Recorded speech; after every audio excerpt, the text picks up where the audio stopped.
Protein ரிச்சான ஒரு soya chunks வடை பார்க்கலாம்.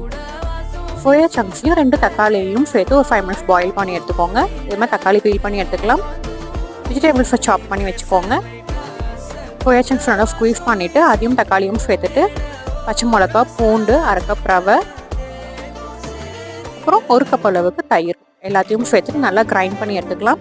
கூடவே அரிஞ்சு வச்சுருக்க காயெல்லாம் சேர்த்துட்டு 1/4 கப் அளவுக்கு மட்டும் கோதுமை மாவு சேர்த்து சால்ட் சேர்த்து நல்லா மிக்ஸ் பண்ணிக்கலாம். இது பார்த்திங்கன்னா குயிக்காக செஞ்சிடலாம். ரொம்ப சத்தானது. தேவையான அளவுக்கு தண்ணி சேர்த்து மிக்ஸ் பண்ணிக்கோங்க.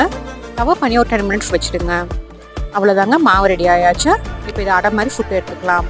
ஒரு தோசைக்கல்லில் நல்லா சூடானோடனே கொஞ்சம் திக்காகவே மாவு ஸ்ப்ரெட் பண்ணிக்கோங்க. சுற்றி லைட்டாக எண்ணெய் சேர்த்துக்கலாம். கவர் பண்ணி குக் பண்ணிக்கோங்க மீடியம் ஃப்ளேம்லேயே. திருப்பி போட்டு குக் பண்ணி எடுத்தால் அடை ரெடி. தக்காளி கூட சர்வ் பண்ணால் சூப்பராக இருக்கும். ரெசிபி டிஸ்கிரிப்ஷன் பாக்ஸில் ஆட் பண்ணி